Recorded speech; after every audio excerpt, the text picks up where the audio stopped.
Hello, my name is Anna McDevitt, and I'm working towards my master's in public policy at George Mason University. And once I graduate, I hope and I know that I will use my degree towards becoming an advocate against human trafficking.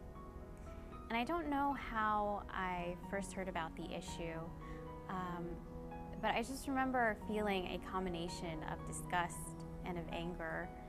And I realized that after a few years, the best way for me to tackle the issue would be to become a public policy analyst. And in this way, I can give a voice to those victims who have none or very little. And this is very much an international issue, but it is also a domestic one, and it is much more prevalent than you may think. It happens in your own backyard, in our neighborhoods, in rich cities, in poor cities, in the suburbs, among the wealthy, and among the economically disadvantaged.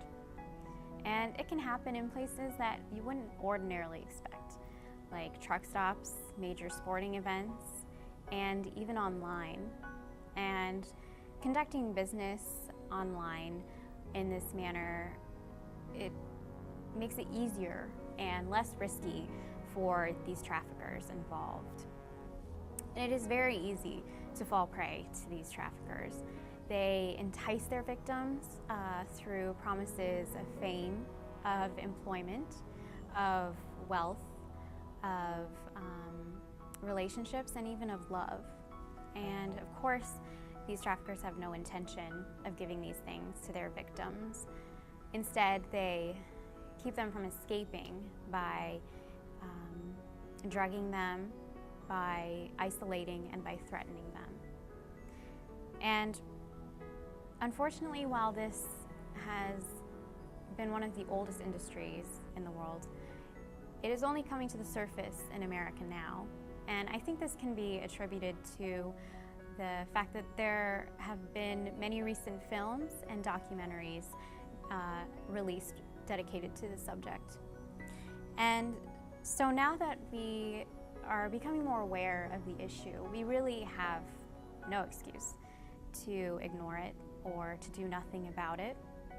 And when I graduate, I want to work with a nonprofit, and I want to develop policies that really address the bridge between federal law and state and local actions.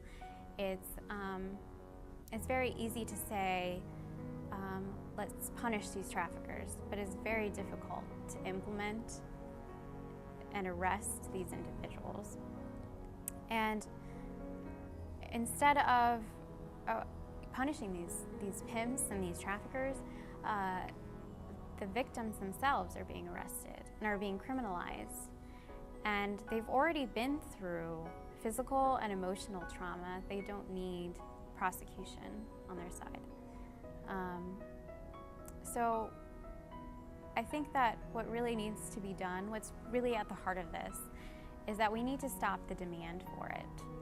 So think of one of these victims as being your sister or your brother, your friend, or even your son or your daughter.